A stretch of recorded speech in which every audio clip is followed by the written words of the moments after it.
예, 안녕하십니까. 책 읽는 자유인 채널을 운영하고 있는 이선입니다. 오늘 2026년 1월 31일 토요일, 지금 시각은 오후 3시 25분입니다. 오늘 네 번째 시간이죠. 이번 시간은 지난 시간에 이어서 신의 위대한 질문, 미디어북을 위해서 할 텐데요. 책 한 권 소개시켜 드리도록 하겠습니다. 요 근래 책을 좀 많이 샀으니까 계속 아마 책 소개하는 시간이 있을 것 같아요. 자, 행복의 공식. 슈테판 클라인 지음, 김영옥, 옹김, 웅진 지식하우스에서 나왔습니다. 인생을 변화시키는 긍정의 심리학. 제가 너무 부정적인 것 같아요. 저는 생각하기에 좀 부정적인 사람인 것 같습니다. 우리 삶이라는 걸 기본적으로 고다라고 생각하고 있어요, 저는. 그리고 부조리로 가득 차 있다. 아니 꽂고 더러운 이들이 너무 많아서 가만히 생각하건대 저는 좀 잘 싸우는 것 같아요, 남들하고. 아니 꽂고 부조리한 이들, 더러운 이들을 보면 참지 못합니다. 근데 싸움이 잦은 이유는 제가 아무래도 평민, 서민, 사회적 계층, 물론 가상의 계층이지만 있다면 서민과 하층민에 속하기 때문에 만만하게 보는 사람들이 많은 모양이에요. 그래서 그렇게 만만하게 보고 무시하려고 들거나 함부로 하는 사람들한테는 참지 않습니다. 그래서 잘 싸워요. 친한 사람도 마찬가지입니다. 친구라는 놈들도 만약에 그런 식의 행동을 보이면 가만히 있지 않습니다, 저는. 근데 이제 앞으로 좀 무시하려고 합니다. 무시하는 게 맞는 것 같아요. 자, 이 행복의 법칙 차례 읽어보도록 하겠습니다. 그 전에 지은이 진쪽 나게 했네요. 특이하게. 슈테판 클라인 1965년 독일 뮌헨 출생, 유럽 최고의 학술 저널리스트로 평가받고 있다. 철학, 물리학, 뇌과학, 심리학, 사회학 등 인문학과 자연과학을 넘나들며 학자들의 논문 속에 숨어있는 최신 연구들을 대중들에게 소개하는 것으로 유명하다. 그의 출세작인 행복의 공식과 우연의 법칙은 전문 지식의 대중화가 어떻게 이루어져야 하는지를 보여주는 훌륭한 사례로 평가받고 있다. 대학에서 철학과 물리학을 공부하고 바이오 물리학으로 박사학위를 받은 후 슈피케가 GEO에서 기자로 일했다. 1998년 게오르그 폰 홀츠브링크 학술 저널리즘상을 받았다.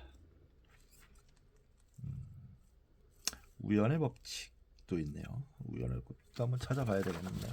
어떤 책인지 일단 파악을 하고.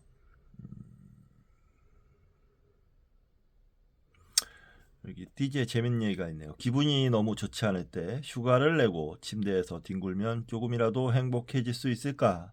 정답은 NO. 할 일이 없을 경우 당신의 뇌는 자연스럽게 걱정에 몰두하게 된다. 주차장에서 내 자리를 새치기 할 운전자에게 화를 내는 것이 정신 건강에 좋을까? 이건 역시 정답은 NO. 특정 상황에 화를 내다 보면 당신의 두뇌는 비슷한 상황에서 언제나 화를 폭발시키도록 프로그래밍 된다. 마치 파블로프의 개가 종소리를 들으면 침을 흘리는 것처럼. 뻔한 얘기 같은데. 자, 차례 읽어보겠습니다. 프롤로그 행복 학교로의 초대. 1부 행복은 어디서 오는 것일까? 1. 행복을 감지하다. 2. 감정이 우리에게 알려주는 것들. 3. 행복과 불행의 기막힌 공존. 4. 달라이 라마가 실험실로 간 까닭은? 2부 행복의 해부학. 5. 동물의 왕국을 참고하다. 6. 우리는 왜 바람을 피울까? 7. 우리 몸이 만드는 천연 마약들. 8. 담배를 끊기 어려운 까닭. 9. 사랑을 만드는 마법의 약. 10. 혼자보다 둘이 더 좋은 이유. 11. 과학이 전하는 지혜로운 삶의 충고. 3부 행복을 위한 마음 사용 설명서. 12. 노빈슨 크루소의 절망 극복 프로그램. 13. 불행으로 이끄는 6가지 착각. 14. 행복의 발견, 몰입의 즐거움. 15. 심리적 만족을 위한 마법의 삼각형. 에필로그 행복을 찾아가는 60억 개의 길. 꽤 괜찮은 책일 것 같아요. 이게 과학적으로 행복에 대해서 분석을 하는 책인 것 같습니다. 뇌과학을 특히 많이 인용을 해서 설명을 하는 것 같은데, 이런 책은 읽으면 분명히 도움이 될 것 같습니다. 원래 원제는 The Science of Happiness, 행복의 과학이네요. 행복의 과학. 행복의 공식, 이러니까 뭔가 좀 어떤 수수나 계략 이런 거를 어떤 정해진 방법 이런 게 있을 거다라는 착각을 불러일으키기에 좀 유치한 제목인데, 원래 제목이 더 마음에 드네요. The Science of Happiness, 행복의 과학. 행복의 과학. 훨씬 저는 더 좋은 제목이라고 생각합니다. 자, 미디어북 시작하겠습니다. 신의 위대한 질문 244쪽. 다윗에게 찾아온 비극. 여기 자신에게 다가온 행운을 신의 섭리라고 생각하지 않고 자신의 탁월함 때문이라고 자만하는 자가 있다. 그는 이스라엘의 최고 영웅이자 동시에 불행하고 나약한 인간 다윗이다. 다윗은 완벽한 남성이었다. 그는 고대 이스라엘을 통일시킨 첫 번째 왕으로 성서의 가장 위대한 영웅이다. 그의 인생은 구약 성서 사무엘기 상하와 역대지 상에 자세히 기록되어 있다. 그러나 모든 영웅에게는 벗어날 수 없는 흠이 있기 마련이다. 다윗은 인생의 정점에서 비극적인 순간을 맞이한다. 오레스테이아나 오이디푸스 왕의 주인공들이 그렇듯이 영웅이기에 맞이할 수밖에 없는 비극이라는 준비된 터널을 통과해야만 한다. 다윗을 비극으로 인도한 밧세바라는 여인이 있었다. 밧세바를 둘러싼 다윗의 비극은 사무엘기 하 11장 1절에 이렇게 시작한다. 그 다음 해 봄에 왕들이 출전하는 때가 되자 다윗은 요압에게 자기의 부하와 온 이스라엘의 군인들을 맡겨서 출전시켰다. 그들은 암몬 사람을 무찌르고 랍바를 포위하였다. 그러나 다윗은 예루살렘에 머물러 있었다. 자, 이제 권력도 지고 등 따숩고 배부르니까 전쟁같이 힘든 거 하기 싫다. 힘든 일은 싫다. 이런 심리가 엿보이네요. 사무엘기에 나오는데, 다윗은 일생 동안 야전에서 잔뼈가 굵은 사령관이다. 그런데 위의 구절은 자신이 해야 할 들판에서 부하들과 진을 치고 대치하지 않고 군무지를 이탈해 후방 예루살렘에서 느긋하고 한가롭게 있는 상식 밖의 다윗을 묘사한다. 이스라엘을 통일하고 예루살렘을 신이 거주하는 시온성으로 만들고 많은 전쟁에서 승리한 후 다윗은 자기도 모르게 자만해지기 시작했다. 성공한 사람들이 예외 없이 갖게 되는 오만함이 그의 마음에도 뿌리내리기 시작한 것이다. 다윗은 군대를 이끌고 전쟁터에 나가야 하는 자신의 일을 요압 장군에게 맡겨버리고 예루살렘에 머물러 있었다고 성서는 전한다. 왜 다윗은 전쟁에 나가지 않고 예루살렘에 머물렀을까? 당시 주변 국가인 암몬인들과 아람인들은 점점 세력을 키워가는 이스라엘을 저지하기 위해 군사적으로 결탁해 전쟁을 치르고 있었다. 이스라엘은 사면초가에 빠졌다. 그런 상황에서 다윗이 예루살렘에 머문 이유에 대해 성서는 알려주지 않는다. 굳이 그 이유를 찾자면 그는 전성기를 보내고 이제 황혼으로 들어선 것이 아닌가 싶다. 이때 다윗 나이를 계산해 보면 40대 후반에서 50대 정도였을 것이다. 요압 장군은 암몬의 수도 라빠성을 기습 공격해 상수도와 그와 연결된 시냇가 도시구역을 점령한다. 그러한 뒤 그는 다윗에게 전령을 보내 이스라엘의 군대를 거느리고 와서 이 성의 중심부를 점령할 것을 요구한다. 충직한 요압 장군은 라빠 점령을 다윗의 공격으로 만들어주고 싶었던 것이다. 그러나 다윗은 예상과 달리 라빠로 가지 않았다. 성서 저자가 명확하게 그 이유를 밝히지는 않았으나 다윗은 정신적으로나 육체적으로나 쇠퇴하고 있었다. 다윗은 일생을 사막의 모래폭풍 속에서 뜨거운 낮과 추운 밤을 보냈다. 그는 지혜와 강력한 체력으로 사울과 블레셋 그리고 가나안 민족들과의 싸움에서 승리한 위대한 영웅이었고 법궤가 예루살렘으로 들어올 때 너무 기쁜 나머지 자신이 낫체가 된 것조차 모르던 열정적인 남성이었다. 그러던 다윗이 이제는 활력을 잃고 궁궐에서 뒹굴며 부인과 수많은 첩과 함께 아이들의 재롱을 보는 할아버지가 된 것이다.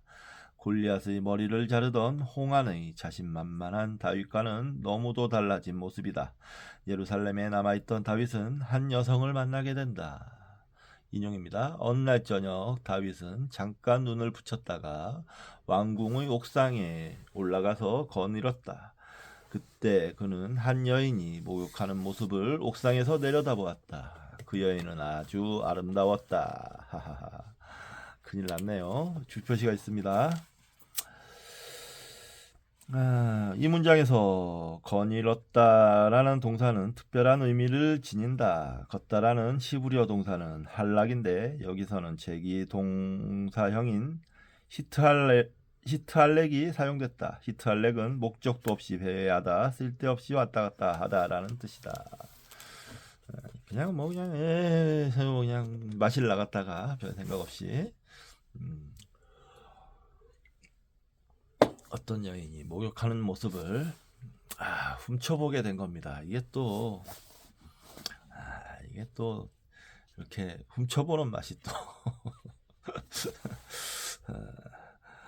있죠. 예, 이 구절은 좀 더 자세히 살펴볼 필요가 있다. 다윗이 일어난 시간은 저녁이다. 여기에서 쓰인 히브리어 에레브는 노을이 생기기 시작할 무렵을 말한다. 그는 중동 지방에서 흔히 볼 수 있는 더위를 피해 낮잠을 자는 시에스타를 길게 가진 후 거의 저녁 때가 되어 침대에서 일어난 것이다. 그는 잠이 완전히 깨지 않아 신선한 저녁바람을 쐬러 옥상에 올라가 이리저리 거닌다. 다윗은 자신의 무기력함을 한탄하며 궁궐 아래 펼쳐진 예루살렘을 바라보았다. 아무런 생각도 없이 집들을 보고 있다가 지붕 위에서 목욕하는 여인을 발견한다. 바로 그날 왕궁 바로 밑에서 한 여인도 찌는 듯한 더위 때문에 잠을 설쳤다. 성서 본문에는 그녀가 옥상에서 목욕을 했는지 아니면 마당에서 했는지에 대한 구체적인 언급은 없지만 그녀가 집안에 머물렀다면 다윗은 그녀를 관찰할 수 없었을 것이다. 성서 저자는 여인의 모습을 매우 좋았다 라고 표현한다. 베리 나이스. 베리 나이스라고 하니까 너무 저급해 보이긴 하네요. 예. 자, 일반적으로 한 여인의 미모를 나타내는 히브리어는 야파다. 그러나 히브리어 원문을 보면 이 여인을 수식하는 단어는 겉으로 드러난 아름다움인 야파가 아니라 기품이 있고 감히 넘볼 수 없는 매력을 지녀 조화롭고 훌륭한이라는 의미를 지닌 어, 토부라는 형용사를 사용한다. 게다가 토부를 굉장히 상상할 수 없는 이라는 의미의 메오드라는 부사가 꾸민다. 주표시가 있습니다. 메오드. 매우 좋다라는 표현은 창세기 1장에도 등장한다. 신은 첫째 날부터 다섯째 날까지 자신이 창조한 우주를 보고 좋았다라고 말하지만 여섯째 날 인간을 창조하고 나서는 매우 좋았다, 훌륭했다 라고 말한다. 아주 훌륭한 모양이군요. 기가 막혔다. 토부의 원래 의미가 향기로운이라는 점을 감안하면 다윗이 몰래 지켜보던 이 목욕하는 여인은 단순히 외적으로만 아름다운 것이 아니라 내적인 기품까지 겸비했다고 볼 수 있다. 이스라엘의 운명을 바꾼 여인 밧세바. 중년의 위기를 맞이한 다윗은 밧세바에게 한눈에 반한다. 다윗은 그녀에게 빠져들어 자신이 왕이라는 사실도 잊은 채 신하를 보내 그 여인이 누구인지 알아보게 했다. 신하는 그 여인이 히타이트 헷이라고 했나봐요. 히타이트 사람이며 이스라엘 군대 장교인 우리아의 아내라고 전했다. 밧세바가 유부녀라는 사실을 알게 되었음에도 다윗은 그녀를 궁궐로 초대하는 편지를 보낸다. 밧세바는 이 편지를 받고 무슨 생각을 했을까?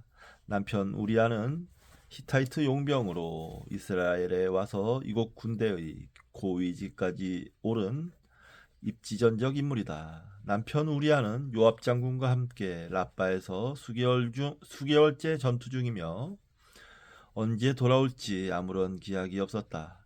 궁궐로 들어오라는 다윗의 편지를 받은 밧세바의 심리 상태를 포착한 위대한 그림이 있다.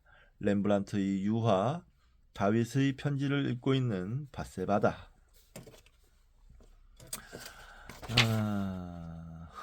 뒤에 그림이 있는데요.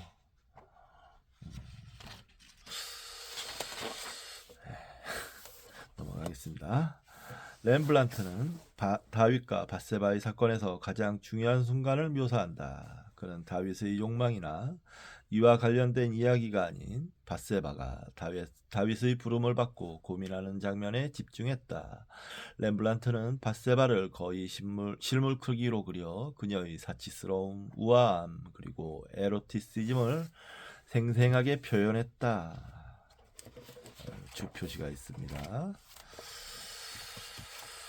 렘블란트가 밧세바를 생생하게 그릴 수 있었던 이유가 있다. 밧세바의 모델이 된 여인은 당시 28세였던 henrike 스토펠스로 그녀는 렘블란트의 오랜 동반자였다. 이들은 사망한 렘블란트의 첫 번째 부인인 사스키아의 유언장과 관련된 재정 문제로 결혼하지 못했지만 henrike가 죽을 때까지 두 사람은 함께 살았다. henrike의 수심에 찬 얼굴은 그녀의 지병과 임신과 관련되어 있다. 당시 네덜란드 교회는 henrike가 공식적으로 결혼하지 않고 렘블란트와 동거하는 것을 용납하지 않았다. 더욱이 이들은 경제적인 어려움으로 허덕이고 있었다. 렘블란트는 밧세바의 유명한 운명에 처한 자신의 동거녀의 얼굴을 통해 밧세바의 모습을 생생하게 표현했다. 자, 옳지.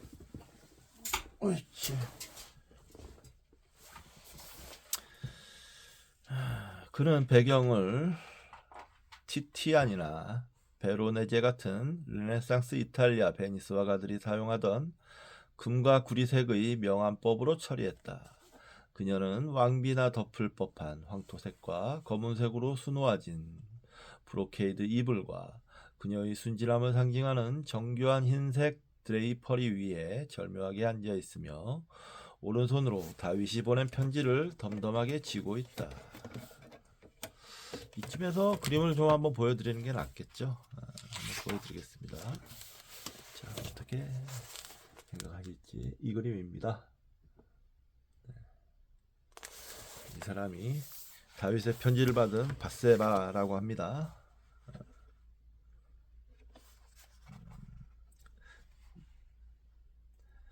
제목이 다윗 렘브란트 판네인 다윗의 편지를 읽고 있는 밧세바 1654년. 밧세바의 얼굴에는 긴장감, 슬픔, 체념 등 복잡한 심리 상태가 그대로 드러난다. 렘브란트는 맨 처음에는 밧세바의 머리를 똑바로 세워 그렸으나 밧세바의 감정을 효과적으로 드러내기 위해 그녀의 머리를 오른편으로 약간 기울게 했다. 그녀의 시선은 허공을 바라보고 있는데 마치 자신이 처한 운명을 슬프게 받아들이는 듯하다.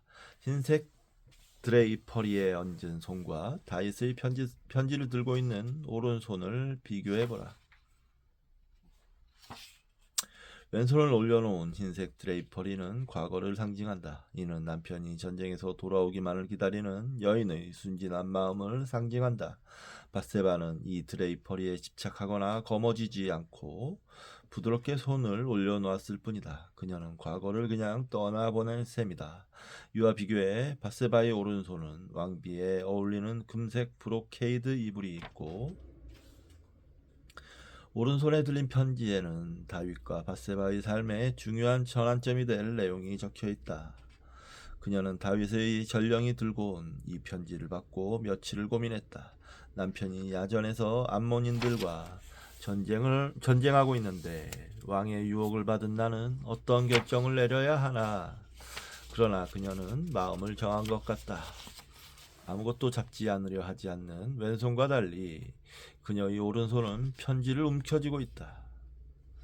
그녀는 자신의 삶의 진로를 바꿀 중요한 결정을 내린다. 보통 사람들은 그녀가 다윗에게 가려고 마음먹은 것에 대해 비도덕적이라고 쉽게 말할지 모른다. 그러나 그녀는 이전 아브라함의 부인 사라처럼 사건의 본질과 중요성 그리고 미래를 보고 자신의 행보를 결정한다. 밧세바는 우유부단하고 언제 돌아올지 모르는 남편을 기다리기보다는 자신의 삶을 스스로 개척하기로 마음먹는다. 사무엘기 하 11장 3에서 4절은 그 이후의 사건을 덤덤하게 전한다. 다윗은 사람을 보내어 그 여인을 데려왔다. 밧세바가 다윗에게로 오니 다윗은 그 여인과 정을 통하였다. 그 여인은 마침 부정한 몸을 깨끗하게 씻고 난 다음이었다. 그런 다음에 밧세바는 다시 자기 집으로 돌아갔다. 밧세바는 무슨 생각을 하고 있었을까? 밧세바의 생각을 여러 각도에서 관찰할 수 있도록 도와주는 영화가 있다. 다윗 왕이라는 미국 영화에서 밧세바는 새로운 모습으로 등장한다. 밧세바는 자신이 목욕하는 모습을 다윗이 지켜보고 있다는 사실을 알았음에도 불구하고 멈추지 않는다. 밧세바는 이 모든 사건을 의도적으로 진행한다. 밧세바는 다윗에게 자신의 남편이 자신을 학대했다고 말한다. 밧세바는 야심이 있는 여인이었다. 성서에서는 남편 우리아와의 관계에 대해 침묵하지만 밧세바는 다윗과의 만남을 통해 이 두 당사자의 운명뿐만 아니라 이스라엘의 운명을 바꾸어 놓는다. 밧세바는 다윗과 정을 통한 뒤 자신이 임신한 사실을 알게 된다. 유대법에 의하면 여인이 간음을 하면 돌팔매질로 죽음을 당한다는 사실을 그녀는 누구보다 잘 알고 있었다. 특히 남편이 이스라엘 군대의 고위 장교라면 더욱더 일이 복잡해진다. 밧세바는 깊은 고민에 빠진다. 그녀가 살 수 있는 길은 자신이 임신한 사실을 이스라엘의 최고 권력자인 다윗에게 직접 알리는 것이다. 그녀는 고대 사회의 다른 여인들처럼 남성 중심 사회에 항복하는 수동적인 희생자로 살지 않는다. 그녀는 자신의 생명을 유지하기 위해 자신의 미래를 계획한다. 어쩌면 그녀는 자신이 임신한 아이가 다윗의 뒤를 이어 이스라엘의 왕이 될 수 있으리라는 꿈을 꾸었는지도 모른다. 밧세바는 과감하게 다윗에게 사람을 보내 자신의 임신 사실을 알린다. 밧세바는 삶과 죽음의 위험한 게임을 시작한 것이다. 정말 위험한 게임을 시작했네요.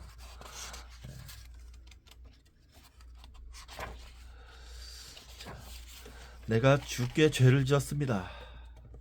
밧세바의 임신 소식을 듣고 다윗은 너무 당황해 이 일을 감추려 한다. 그는 이 사실을 무마하기 위해 전쟁터에서 싸우고 있는 밧세바의 남편 우리아를 불러들여 자연스럽게 아내 밧세바와 집에서 지내게 하는 수밖에 없다고 생각했다. 이 서투른 행동을 통해 다윗의 예지력이 예전 같지 못하다는 것을 알 수 있다. 밧세바는 다윗이 이 일을 어떻게 처리할지 관조한다. 다윗은 라빠에서 진을 치고 있던 요압 장군에게 편지를 보낸다. 밧세바의 남편 우리아를 예루살렘으로 귀환시키라는 명령이었다. 요압은 영문도 모른 채 우리아를 예루살렘으로 보낸다. 다윗은 우리아의 눈치를 보며 상관 요압과 군인들의 안부와 싸움터의 형편을 묻는다. 그러고는 진짜 속마음을 털어놓는다. 이제 집에 가서 목욕을 하고 쉬어라. 다윗은 그의 집에 먹을 것을 잔뜩 실어 보내고는 오늘 밤이 지나면 자신이 밧세바를 임신시킨 사실을 숨길 수 있다고 생각했다. 그러나 일이 매번 계획대로 풀리는 것은 아니다. 우리아가 집으로 돌아가지 않고 궁궐 문간에 누워서 자고 있는 것이 아닌가. 왜 집에 가지 않고 왜 그랬을까? 다윗은 우리아가 집으로 가지 않았다는 것을 알고 혼을 낸다. 원정길에서 돌아왔는데 왜 집으로 내려가지 않느냐? 우리아는 충성스러운 군인답게 이렇게 답변한다. 언약궤와 이스라엘과 유다가 모두 장막을 치고 지내며 저의 상관이신 요압 장군과 임금님의 모든 신하가 벌판에서 진을 치고 있습니다. 그런데 어찌 저만 홀로 집에 돌아가서 먹고 마시고 나의 아내와 잠자리를 같이 할 수 있겠습니까? 임금님이 확실히 살아계심과 또 임금님의 생명을 걸고 맹세합니다. 그런 일은 제가 하지 않겠습니다. 아이고, 난처하게 돼버렸네요.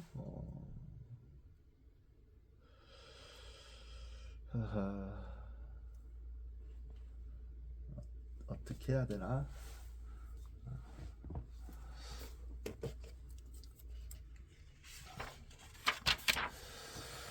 자, 다윗의 눈이 휘둥그레졌다. 자불안석이 된 다윗은 우리아에게 정 그렇다면 오늘은 날도 저물었으니 여기에서 지내도록 하여라. 그러나 내일은 내가 너를 꼭 집으로 보내겠다라고 말한다.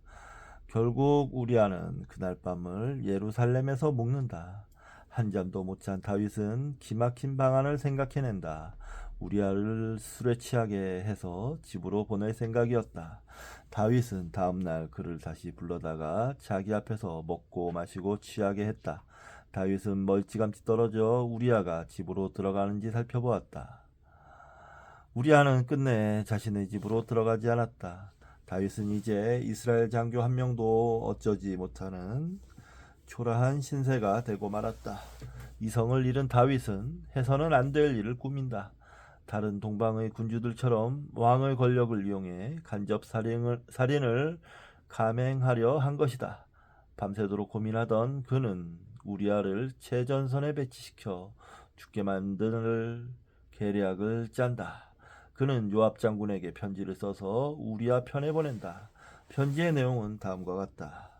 너희는 우리아를 전투가 가장 치열한 전선으로 앞세우고 나아갔다가 너희만 그의 뒤로 물러나서 그가 맞아서 죽게 하여라. 나쁜 사람이네 진짜. 어떻게 한나라의 임금이 돼가지고 이렇게 치졸합니까? 다윗은 요압과 다른 군인들을 자신의 살해 계획의 공범으로 만든다. 요압은 다윗의 뜻대로 적의 성을 포위하고 있다가 적의 저항 세력이 가장 강한 곳에 우리아를 배치해 그를 전사하게 만든다. 요압 장군은 다윗에게 사람을 보내 이 상황을 낱낱이 전한다. 자신의 목적이 달성되자 다윗은 안도의 한숨을 쉬고 전령에게 말한다. 너는 요압에게 칼은 이 편도 죽이고 저 편도 죽이기 마련이니 이번 일로 조금도 걱정하지 말라고 전하여라. 오히려 그 성을 계속 맹렬히 공격하여 무너뜨리라고 전하여 요압이 용기를 잃지 않도록 하여라. 다윗은 이제 말과 행동이 거짓과 악으로 가득한 형편없는 파렴치범이 됐다. 밧세바는 남편 우리아가 죽었다는 소식에 하염없이 울었다. 다윗은 밧세바가 애도의 기간을 마치자 기다렸다는 듯이 그녀를 다시 왕궁으로 불러들였다. 다윗은 이미 자기가 가야 할 길을 잃었고 이스라엘 또한 위기에 빠진다. 다윗이 맞이한 아내와 아들들의 목록은 역대지 상 3장에 기록되어 있다. 다윗은 헤브론에서 7년 반 동안 왕으로 지내면서 6명의 아내에게 6명의 아들을 낳았다. 예루살렘으로 수도를 옮긴 후 밧세바와 결혼해 4명의 아들을 낳았으니 모두 합쳐 7명의 아내에게서 10명의 자식을 낳았다. 그 후에도 수첩을 통해 9명의 아들과 1명의 딸을 낳았다. 다윗은 아내와 처백에서 모두 19명의 아들과 1명의 딸을 낳았다. 완전 정자왕이네요. 정자왕. 19명의 아들과 1명의 딸. 재밌는 게 딸이 1명밖에 없어요. 그러다 보니 늙어가는 다윗의 뒤를 이어 누가 왕이 될 것인가 라는 첨예한 문제가 발생했다. 왕비들과 왕자들은 저마다 권력을 잡기 위해 음모를 꾸미고 있었다. 바로 이 시점에 밧세바는 다윗 왕가의 대를 바로 세우는 핵심적인 역할을 한다. 다윗이 원해서라기보다는 그녀 스스로 이스라엘 왕가의 현재와 미래를 예측하고 계획해 비밀리에 이 일을 진행했다. 밧세바는 예루살렘으로 들어와 7번째 아내가 되었고 그들 사이에 아들이 태어난다. 이 사건을 기록한 성서 저자는 그의 체면을 살리기 위해 성서 저자는 예언자 나단과 다윗의 만남을 사무엘기 하 12장에 삽입함으로써 다윗을 다시 괜찮은 왕으로 돌려놓고자 한다. 사무엘기하 12장을 보면 아무런 맥락 없이 예언자 나단이 등장한다. 나단은 후에 밧세바를 도와 솔로몬을 다윗의 후계자로 만드는 인물이다. 나단이 다윗을 찾아와 재미있는 이야기 하나를 들려준다. 재밌네요. 어떤 성읍에 두 사람이 살았습니다. 한 사람은 부유하였고 한 사람은 가난하였습니다. 그 부자에게는 양과 소가 아주 많았습니다. 그러나 그 가난한 사람에게는 사다가 키우는 어린 암양 한 마리밖에는 아무것도 없었습니다. 그는 이 어린 양을 자기 집에서 길렀습니다. 그래서 그 어린 양은 그의 아이들과 함께 자랐습니다. 어린 양은 주인이 먹은 음식을 함께 먹고 주인의 잔에 있는 것을 함께 마시고 주인의 품에 안겨서 함께 잤습니다. 이렇게 그 양은 주인의 딸과 같았습니다. 그런데 그 부자에게 나그네 한 사람이 찾아왔습니다. 그 부자는 자기를 찾아온 손님을 대접하는데 자기의 양떼나 소떼에서는 한 마리도 잡기가 아까웠습니다. 그래서 그는 그 가난한 사람의 어린 암양을 빼앗아다가 자기를 찾아온 사람에게 대접하였습니다. 나쁜 놈이네요. 부자가 참. 막 함부로 뺏어도 돼요. 달랑 하나 있고 자식처럼 키우는 양인데 그러면 안 되죠. 다윗은 나단이 자신의 이야기를 빗대어 하는 것을 눈치채지 못했다. 다윗은 그 부자가 못마땅하니 그를 죽여야 한다고 말했다. 그러자 나단은 바로 그 순간에 다윗을 책망한다. 임금님이 바로 그 사람입니다. 주 이스라엘의 하나님이 이렇게 말씀하십니다. 내가 너에게 기름을 부어서 이스라엘의 왕으로 삼았고 또 내가 사울의 손에서 너를 구해주었다. 너는 너의 상전의 왕궁을 너에게 넘겨주고 너의 상전의 아내들도 너의 품에 안겨주었고 이스라엘 사람들과 유다 나라도 너에게 맡겼다. 그것으로도 부족하다면 나는 너에게 무엇이든지 더 주었을 것이다. 그런데도 너는 어찌하여 나 주의 말을 가볍게 여기고 내가 악하게 여기는 일을 하였느냐? 너는 햇사람 우리아를 전쟁터에서 죽이고 그의 아내를 빼앗아 너의 아내로 삼았다. 너는 그를 암몬 사람의 칼에 맞아서 죽게 하였다. 너는 이렇게 나를 무시하여 햇사람 우리아의 아내를 빼앗아다가 너의 아내로 삼았으므로 이제부터는 영영 너희 집안에서 칼부림이 떠나지 않을 것이다. 내가 너희 집안에 재앙을 일으키고 너가 보는 앞에서 내가 너의 아내들도 빼앗아 너와 가까운 사람에게 주어서 그가 대낮에 너의 아내들을 욕보이게 하겠다.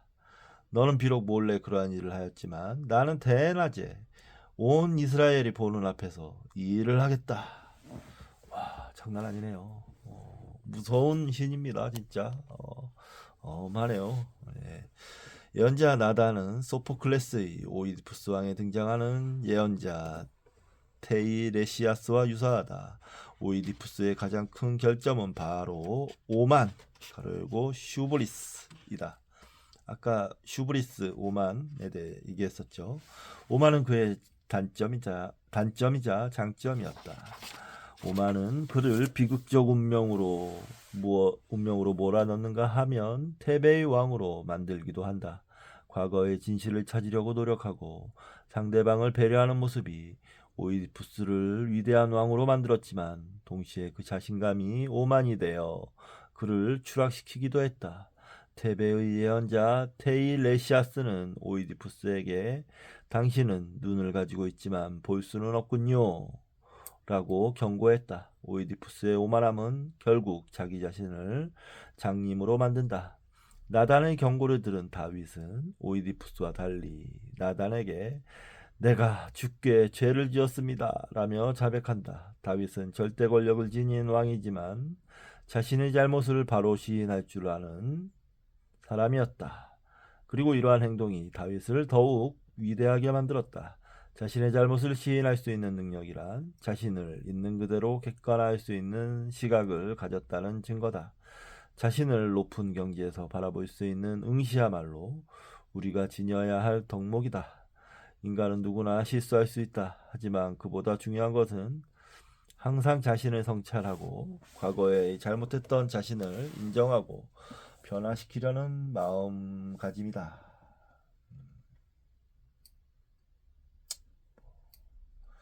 모르겠습니다. 실제로 다윗이 저랬는지 좀 의심스럽죠. 근데 이 말은 이 작가께서 하시는 말씀은 맞는 말입니다. 자신의 과오를 인정하고 반성하는 줄 아는 건 대단한 능력이에요. 쉽지 않아요. 그런 의미에서 조금 이 박철원 교수님은 보면 호의적으로 계속 이야기들을 해석해 나가고 있습니다. 그럴 수 있죠. 해석이야 뭐 호의적으로 할 수도 있고 배타적으로 할 수도 있고 호의적으로 했다고 해서 뭐 크게 뭐 나쁘다고 생각하지 않습니다. 예. 자, 여기까지가 7장이었고요. 8장 해야 되는데요. 8장. 이어서 계속 읽도록 하겠습니다. 8장이 좀 짧아요. 그래서 8장까지 읽고 끝내도록 하겠습니다. 8장. 너는 여기에서 무엇을 하고 있느냐? 엘리야야, 너는 여기에서 무엇을 하고 있느냐? 열왕기상 19장 9절. 예언자의 등장. 아일랜드 극작가 버나드 쇼는 자신의 작품 악마의 제자에서 동료 인간들에 대한 가장 사악한 죄는 그들을 미워하는 것이 아니라 그들에 대한 관심이 없는 것이다. 무관심은 비인간성의 본질이다 라고 말했다. 우리는 대부분 자신과 가족, 자신과 연관된 공동체만을 위해 일생을 숨가쁘게 달려간다. 다른 사람보다 더 많은 지식으로 무장해 경쟁에서 이기고 싶어 하고 돈과 명성, 권력이 행복을 가져다 줄 것이라고 믿는다. 하지만 자기 자신에게만 집중되어 있는 이러한 삶은 시간이 지날수록 행복보다는 공허로 가득 차 있다는 사실을 나중에야 알게 된다.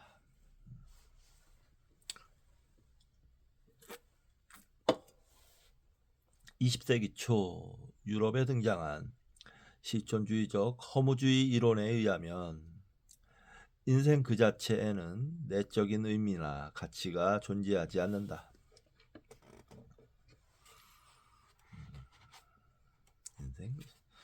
오늘날 허블 망원경으로 측정되는 2천억 개의 천체 속에서 지구나 인간이라는 종은 무시해도 될 만큼 미미하다.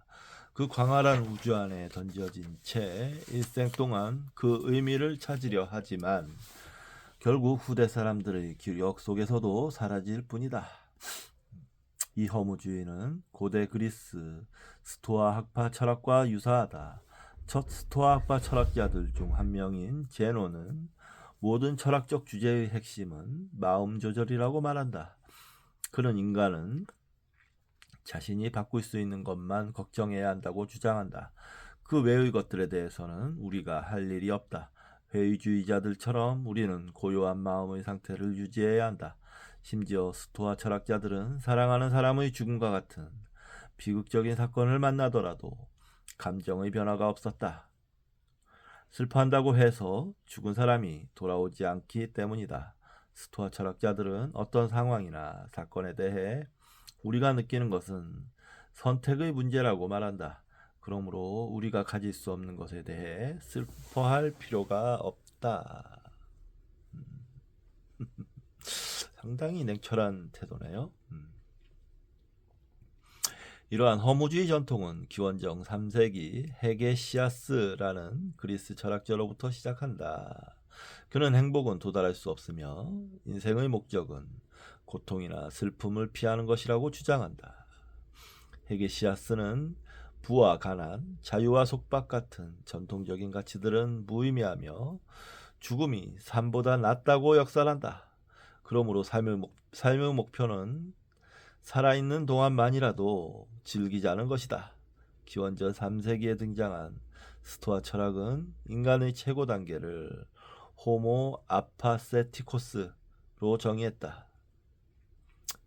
인간의 이성을 흔드는 감정과 충동은 인간의 행동을 해치는 일이기에 금욕생활을 통해 아파테이아, 즉 평정심을 유지해야 한다. 불교랑 좀 일맥상통하는 부분이 있네요. 이러한 허무주의적 인간관과는 달리 기원전 10세기 팔레스타인에서는 동료 인간의 삶에 깊이 관여함으로써 인생의 목적과 의미를 찾을 수 있다는 새로운 생각이 시작됐다. 이것이 바로 고대 이스라엘의 예언자 제도라는 영적인 운동이다. 예언자는 신의 분노를 자신의 삶으로 투영시켜 자기가 살고 있는 공동체의 문제를 자신의 문제로 여기는 족, 즉 호모 심파세티코스다. 예언자는 점쟁이처럼 미래에 일어날 사건을 말하는 사람이 아니다. 그는 오히려 공동체를 위해 신의 의지를 대신 말하는 대변자로 자신과 공동체를 위해 할 일이 있는 사람이다. 그는 우주의 기운을 감지하고 인간에게 그 내용을 전달하는 매개자다. 고대 이스라엘에는 예언자에 해당하는 세 가지 히브리 단어가 있다. 이 단어들을 살펴보면 예언자의 기능과 그 변천을 추적할 수 있다. 예언자에 해당하는 세 단어 중 가장 오래된 단어는 로에다. 노웨를 직역하면 견자다. 견자는 볼견자를 씁니다. 보는 자다라고 해석할 수 있겠네요. 고대 근동 지방에서는 미래를 미리 알아보기 위해 여러 가지 형태의 점을 쳤다. 메소포타미아 문헌에 의하면 바루라 불리는 사제들은 동물 내장의 모양이나 새들이 비행하는 형태 혹은 물 위에서 기름이 드러나는 모양을 통해 미래를 점쳤다.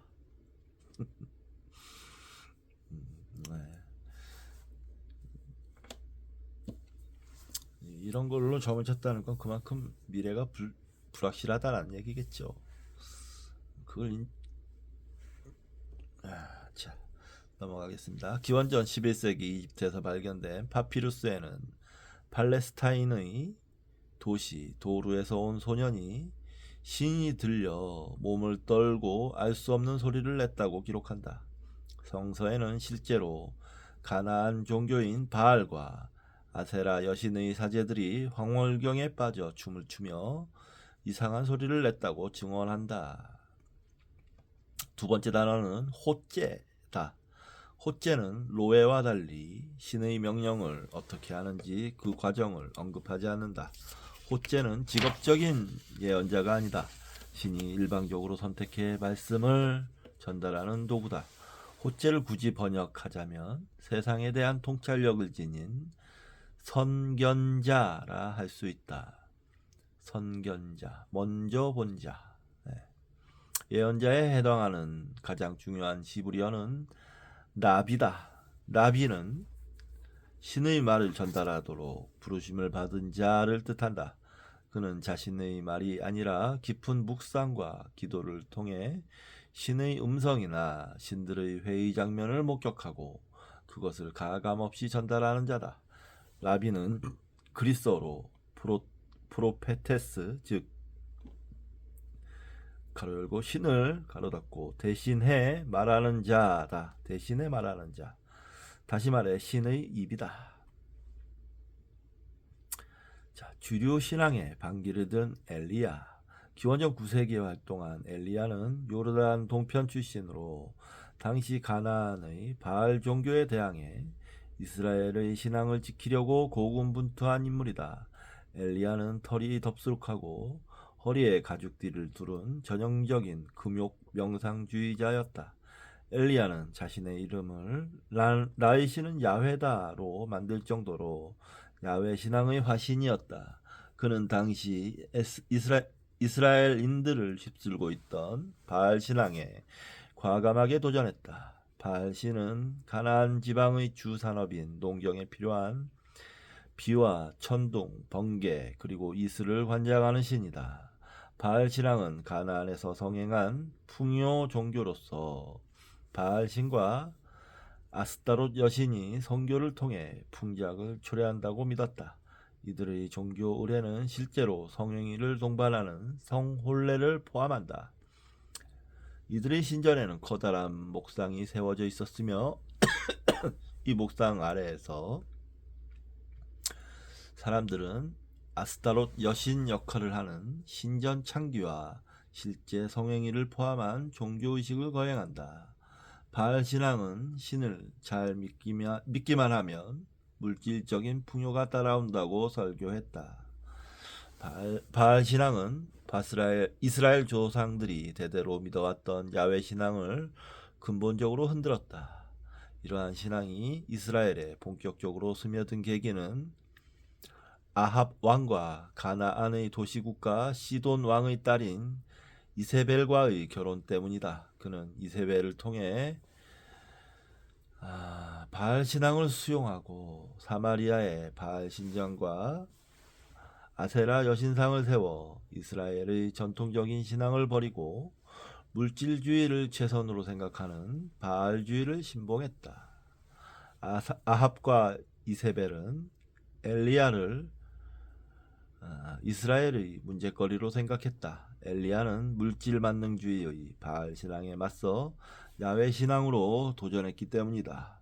엘리야는 아브라함과 모세를 통해 도도하게 흘러온 조상들의 신앙 전통을 강력하게 선포했다. 아합과 그의 부인 이세벨이 야훼를 섬기는 모든 예언자들을 살해하자 야훼는 엘리야에게 아합을 만날 것을 명령한다. 엘리야를 본 아합은 이스라엘을 괴롭히는 자여 라고 꾸짖는다. 엘리야는 오히려 거짓된 신들을 섬겨 이스라엘을 망친 자가 바로 아합 왕이라고 호통친다.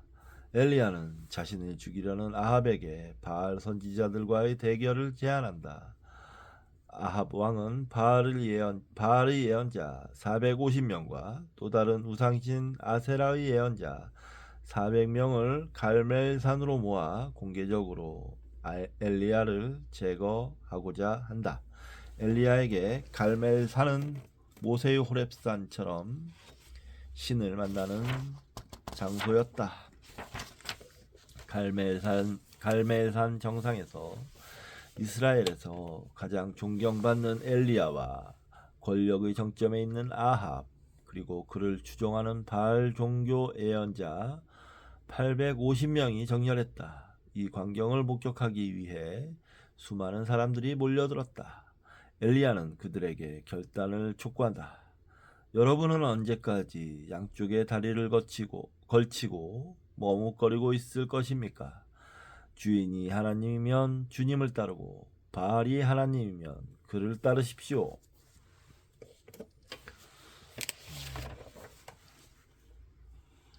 열왕기에 나오는 모양이에요. 열왕기.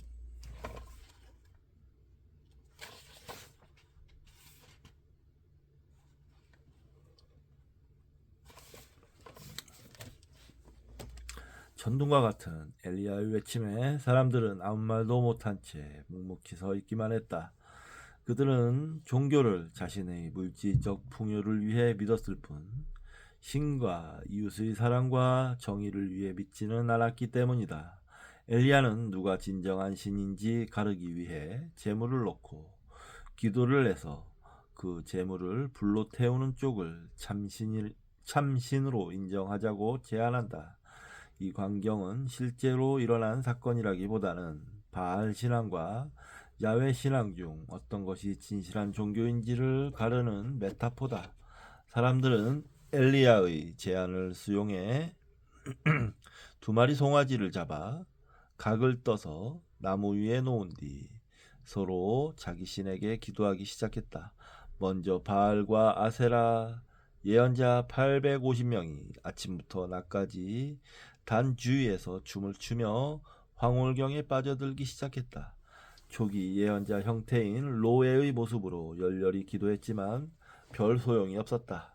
그러자 그들은 칼과 창으로 피가 나도록 자기 몸을 해하면서 더욱 큰 소리로 기도했으나 하늘에서 불은 내려오지 않았다.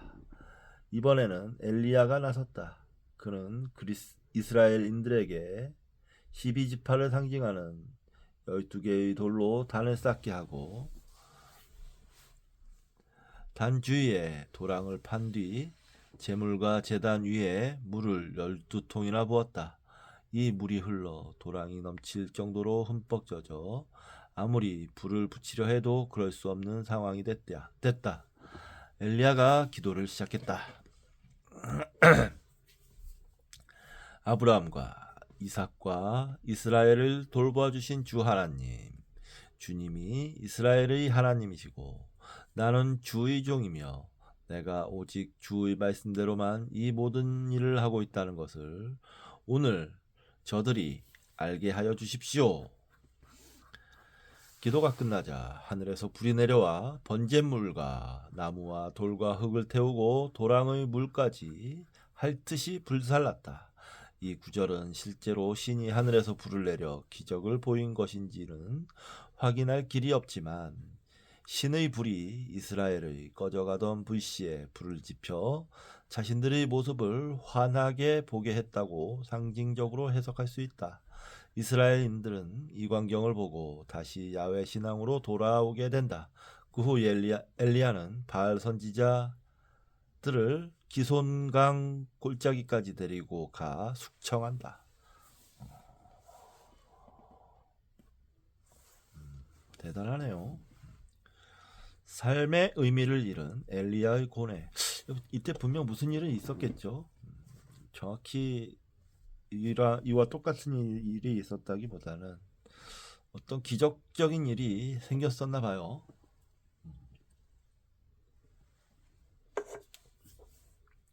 삶의 의미를 잃은 엘리야의 고뇌.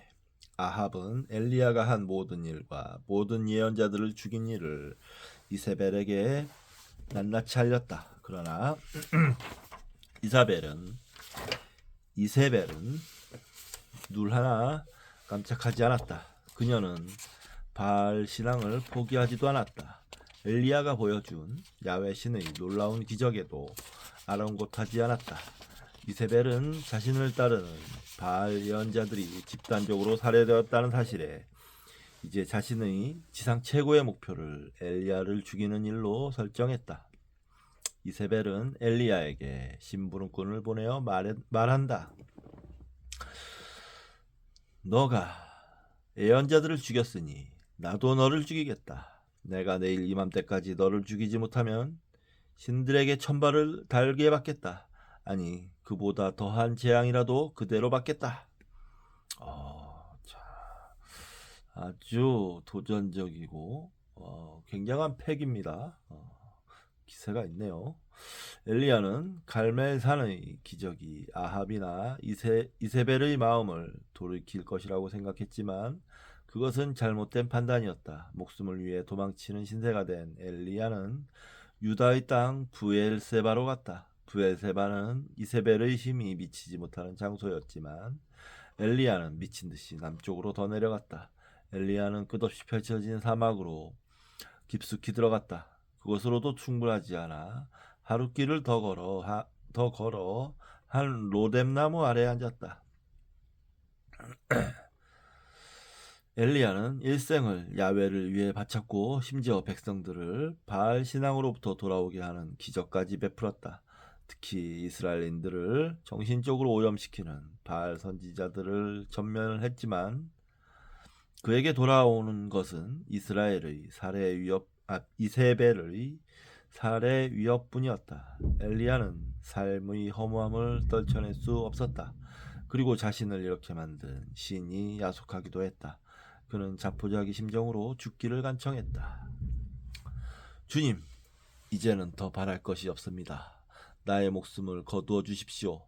나는 내 조상보다 조금도 나을 것이 없습니다. 위 문장에서 내 조상이라는 단어는 죽은 사람을 의미한다. 모든 것을 다 이룬 엘리야는 끝내 목숨을 끊고자 했다. 내가 왜 지금까지 아등바등 살아왔는가? 인간은 죽으면 다 같은 것이 아닌가? 왜 신은 나에게 확실한 신의 계시를 보여주지 않는 것일까? 피곤함에 지친 엘리야는 비몽사몽간에 중얼거리며 로뎀나무 아래에 누워 잠이 들었다. 그런데 그때 누군가 다가와 그에게 어서 일어나 먹으라며 그를 깨우는 것이 아닌가. 엘리야가 일어나 보니 사방에는 아무도 없고 그의 머릿맡에는 뜨겁게 달군 돌에 구워낸 과자와 물 한 병이 놓여 있었다. 그는 그것을 먹고 마신 뒤 다시 잠에 들었다. 두 번째로 누군가 다가와 그를 깨우며 말했다. 일어나서 먹어라. 갈 길이 아직도 많이 남았다. 이 상황에서 아직도 가야 할 길이란 무엇을 의미하는가? 길은 목적지가 아니다. 길이 있다고 믿고 일어서는 순간 그 길이 목적지가 되기 때문이다. 절망의 순간에 누군가 나타나 새로운 길이 있으니 모색해보라고 응원한다. 엘리야는 왜 일어나야 하는지 모르지만 그 길을 모색하기 위해 음식을 먹고 힘을 얻어 목숨을 건 여행을 시작한다. 그는 40일 밤낮을 걸으며 일생일대의 영적인 여행을 감행한다. 성서에서 40은 실제 숫자라기보다 시험과 역경을 포함한 아주 긴 기간을 의미하며 신의 뜻을 알리기 위해 신이 개입해 변화시키는 시간을 의미한다. 성서에서 다윗과 솔로몬은 각각 정확히 40년 동안 치리했다. 노아 홍수 이야기도 40일 밤낮으로 비가 내렸고 이스라엘인들은 출애굽 후 40년 동안 광야에서 생활했다. 모세는 십계명을 받기 위해 시내산에 40일 동안 거주했고 신약 성서에서 예수는 공생애를 시작하기 전 사막에서 40일 동안 금식하며 시험을 받았다. 40일 후 엘리야가 도착한 곳은 아주 높은 호렙산이었다. 엘리야는 40일간의 광야 생활을 통해 마침내 신을 대면할 수 있는 마음의 준비를 마친 것이다.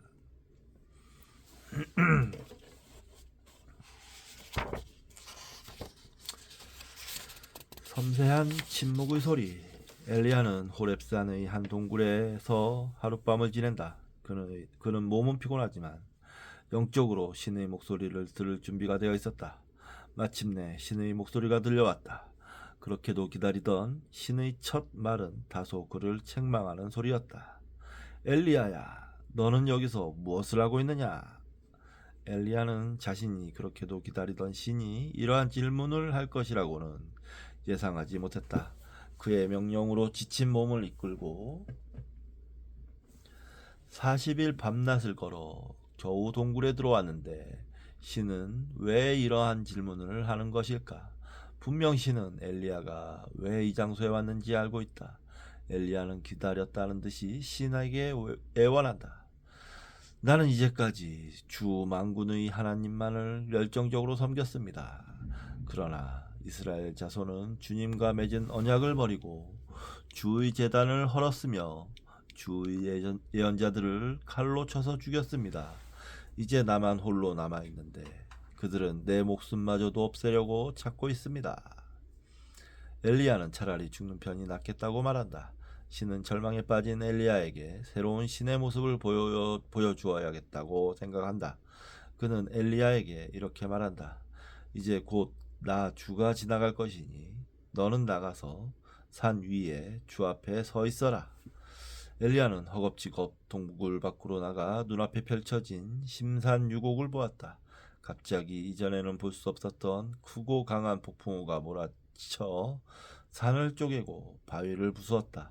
엘리야는 그 공포의 바람 가운데 신의 모습을 찾았다.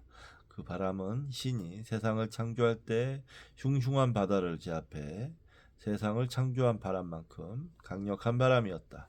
그러나 아무리 기다려도 그 바람 가운데서 신을 찾을 수 없었다. 이번에는 커다란 지진이 일어났다. 호렙산을 삼킬 만한 큰 소리가 나더니 땅이 갈라지고 산이 흔들렸다. 그러나 거기에서도 신의 흔적을 찾을 수 없었다. 지진 후에 용암과 불꽃이 튀고 산불이 났지만 그 불 가운데에도 신은 없었다. 그런데 이때 엘리야는 세상에서 들어본 적 없는 신기한 소리를 듣게 된다. 불이 난 뒤 어디선가 부드럽고 조용한 소리가 들렸다. 엘리야는 가장 놀랍고 경애로 가득한 신의 모습을 발견한다. 성서는 이 소리를 섬세한 침묵의 소리라고 증언한다. 소리라면 귀로 들을 수 있는 음이 있어야 한다. 그러나 이 소리를 구성하는 내용이 침묵이다. 그 소리는 정성을 다해야 들리는 섬세한 소리다. 섬세한 침묵의 소리 그 자체는 신이기도 하며 신을 만나는 도구이기도 하다. 엘리야는 이 목소리를 듣고 새 힘을 얻는다. 이 신비의 소리는 우리의 육체적인 두 귀가 아닌 신의 섭리를 들을 수 있는 영적인 귀가 있어야만 들을 수 있는 거룩한 소리다. 한자로 섭리는 아프거나 병에 걸린 몸을 잘 조리하다라는 뜻뿐만 아니라 자연계를 지배하고 있는 원리와 법칙 혹은 우주 삼라만상에 숨어있는 신의 뜻이라는 의미다. 여기에서 섭자의 모양은 손과 귀 세 개로 구성되어 있다. 신의 섭리는 마음의 손을 직접 올려 육체에 달린 두 개의 귀가 아니라 오랜 묵상을 통해 하심한 사람들에게 부여되는 세 번째 귀를 통해 들을 수 있는 영감이다. 어떻게 하면 내적인 침묵의 소리를 들을 수 있을까? 겉보기에는 침묵하는 것처럼 보이지만 머리로는 수많은 생각으로 마음이 요동친다. 침묵은 우리가 할 수 없는 것들을 생각에서 지우는 연습이다. 그 침묵의 순간이 바로 거룩한 휴식의 시간이며 신에게 바치는 최고의 찬송이다. 호렙산에서 모세와 이스라엘인들에게 천둥과 번개로 말하던 신은 수백 년 후 엘리야에게 섬세한 침묵의 소리로 자신을 드러낸다. 신은 큰 소리가 아니라 침묵으로 소통의 방식을 바꾼 것이다. 엘리야를 통해 신은 인간들에게 강한 인상을 남기기보다 수용되고 이해되기를 원한다. 신은 역설적이게도 인간과 소통하기 위해 섬세한 침묵의 소리를 선택한 것이다. 호렙산의 거친 폭풍우가 바위를 부순다면 신의 침묵의 소리는 돌과 같은 인간의 마음을 부순다. 엘리야에게는 신의 침묵이 폭풍우나 천둥보다 더 무서웠을 것이다. 이러한 침묵은 엘리야를 새로운 미래의 길로 인도한다. 당신은 지금 무엇을 하고 있습니까? 엘리야는 마침내 신의 침묵의 소리를 들을 수 있는 귀를 부여받았다. 자살까지 생각하던 극한의 상황에서 40일 밤낮으로 사막을 헤매며 신에게 절규한 뒤 신이 있는 거룩한 호렙산에 올라 어머니의 자궁과 같은 동굴에서 새롭게 태어났다. 환희에 찬 엘리야는 자신의 외투자락으로 얼굴을 감쌌다. 신의 얼굴을 대면할 수 없었다. 그는 떨리는 마음으로 일어나 동굴 어귀에 다시 섰다. 신은 좀 전에 말한 것과 같은 질문을 한다. 엘리야야, 너는 여기에서 무엇을 하고 있느냐? 엘리야도 이전과 같은 대답을 한다. 나는 이제까지 주 만군의 하나님만을 열정적으로 섬겼습니다. 그러나 이스라엘 자손은 주님과 맺은 언약을 버리고 주의 제단을 헐었으며 주의 예언자들을 칼로 쳐 죽였습니다. 이제 나만 홀로 남아있는데 그들은 내 목숨마저도 없애려고 찾고 있습니다. 똑같은 대답을 했지만 엘리야는 이제 새로운 미션을 부여받을 마음의 준비를 마쳤다. 그러자 신은 엘리야에게 세상에 내려가 신의 뜻을 펼치라고 말한다. 인용입니다. 너는 돌이켜 광야 길로 해서 다마스쿠스로 가거라. 거기에 이르거든 하사엘에게 기름을 부어서 시리아의 왕으로 세우고 또 님시의 아들 예후에게 기름을 부어서 이스라엘의 왕으로 세워라. 그리고 아벨 무훌라 출신인 사밧의 아들 엘리사에게 기름을 부어서 너의 뒤를 이을 예언자로 세워라. 철학자 니체는 인생을 사는 이유를 가진 자는 인생의 어떤 고통도 견딜 수 있다고 말한다. 자신의 삶의 존재 이유를 아는 사람은 외적인 성공이나 실패를 초월한다. 인생의 고통이란 견딜 수도 있지만 도저히 이해할 수 없고 참을 수 없는 경우도 있다. 그때 살아야만 하는 이유를 지닌 사람은 그것을 극복할 수 있다. 엘리야는 신을 위해 일생을 바쳤지만 실제로 자기 삶의 존재 이유를 듣지 못했다. 그러나 호렙산에 올라가 자신의 삶을 변화시킬 신을 발견한다. 그것은 바로 엘리야 자신의 마음의 소리였다. 너무 섬세하고 미세해서 오랜 침묵을 수련한 사람에게만 선물로 주는 침묵의 소리가 신이라는 사실을 깨닫게 된 것이다. 여기까지가 8장입니다. 8장까지 아이고 줄기차게 잘 읽었습니다.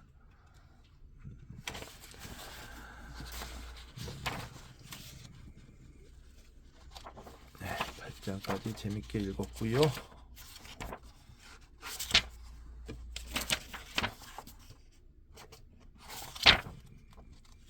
9장은 조금 기니까 다음 시간에 읽으면 될 것 같고, 자, 이 책도 이제 중간 넘어가는 것 같습니다. 부지런히 공부해야죠. 책을 좀 오래 읽었더니 눈이 침침해졌네요. 저는 이제 영화를 한 편 볼까 합니다. 어쩔 수가 없다. 넷플릭스에 떴더라고요. 그 영화를 보고 저녁 때는 또 요즘 보는 드라마가 모범택시 시리즈 첫 번째 시리즈를 보고 있는데 뭐 뉴스나 모범택시나 뭐 이런 드라마 같은 거 보면서 소주 한 잔 할 생각입니다. 토요일이니까요. 내일은 이제 또 공부하고 월요일 날 광주로 가는 짐을 실어놓고 있습니다. 월요일 날 아침에 광주에 가야 되기 때문에 월요일 날은 새벽 3시에 일어날 예정입니다. 자, 오늘 이번 시간 오늘 더 이상 이제 오늘 촬영은 없을 것 같긴 한데 모르겠습니다만 이번 시간 여기서 마치도록 하겠습니다. 감사합니다.